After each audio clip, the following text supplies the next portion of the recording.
আল-কাসাস অধ্যায় নং 18 আয়াত নং 74। বিসমিল্লাহির রহমানির রহিম। সেই দিন আল্লাহ তাআলা আবার তাদের ডাক দেবেন এবং বলবেন, কোথায় আজ আমার সেসব শরীক যাদের তোমরা অংশীদার মনে করতে?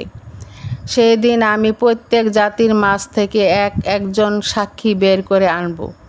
এরপর আমি তাদের বলবো, তোমরা দলিল প্রমাণ নিয়ে আসো। সেই দিন ওরা সবাই বুঝতে পারবে সত্য একমাত্র আল্লাহ তাআলার জন্যই নির্ধারিত। তারা আল্লাহ সম্পর্কে যেসব কথা উদ্ভাবন করত তা নিমিষে তাদের কাছ থেকে হারিয়ে যাবে। নিঃসন্দেহে কারণ ছিল মুসার জাতির লোক, কিন্তু তা সত্ত্বেও সে তাদের উপর অনেক জুলুম করেছিল। অথচ আমি তাকে এত বিশাল পরিমাণ ধনভাণ্ডার দান করেছিলাম যে তার ভাণ্ডারের চাবিগুলো বহন করার একদল শক্তিশালী লোকের পক্ষও ছিল কষ্টসাধ্য ব্যাপার। তার জাতির লোকেরা তাকে বলল, অহংকার করো না, নিঃসন্দেহে আল্লাহ অহংকারীদের পছন্দ করেন না। যা কিছু সম্পদ আল্লাহ তোমাকে দিয়েছেন তা দিয়ে তুমি পরকালের কল্যাণ তালাশ করো এবং দুনিয়া থেকে সম্পদের যে আসল অংশ তুমি তা ভুলে যেও না। এবং আল্লাহ যেভাবে তোমার উপর মেহেরবানি করেছেন তুমিও তেমনি তার পথে তা খরচ করে তার বান্দাদের উপর দয়া করো।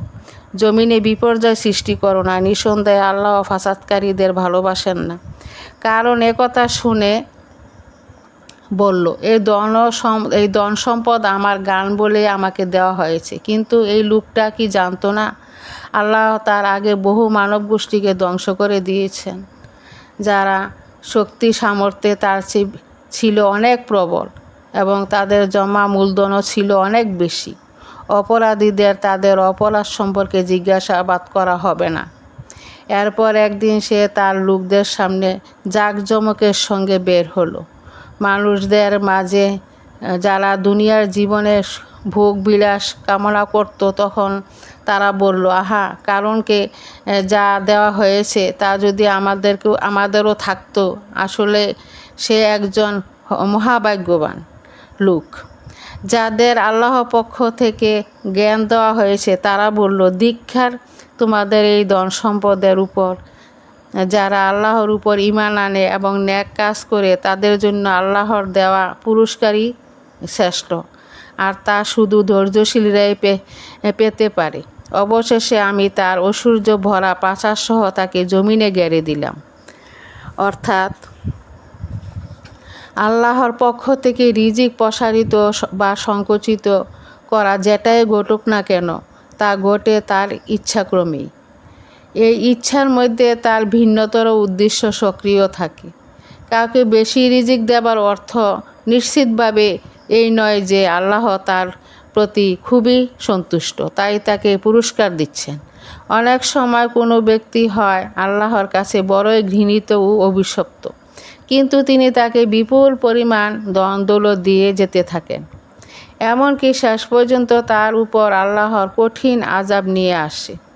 পক্ষান্তরে যদি কারো রিজিক সংকুচিত হয়, তাহলে নিশ্চিতভাবে তার এই অর্থ হয় না যে আল্লাহ তার প্রতি নারাজ হয়ে গেছেন এবং তাকে শাস্তি দিচ্ছেন। অধিকাংশ সৎ লোক আল্লাহর প্রিয় পাত্র হওয়া সত্ত্বেও আর্থিক অভাব অনটনের মধ্যে থাকে। অনেক সময় দেখা যায় যে এই অভাব অনটন তাদের জন্য আল্লাহর রহমতে পরিণত হয়েছে। এই সত্য না বোঝার ফলে আসলে আল্লাহর গজবের অধিকারী হয়। তাদের এই সমৃদ্ধি মানুষ ঈর্ষার দৃষ্টিতে দেখে। অর্থাৎ আমাদের এই ভুল ধারণা ছিল যে পার্থিব সমৃদ্ধি ও ধনাঢ্যতাই ও সফলতা।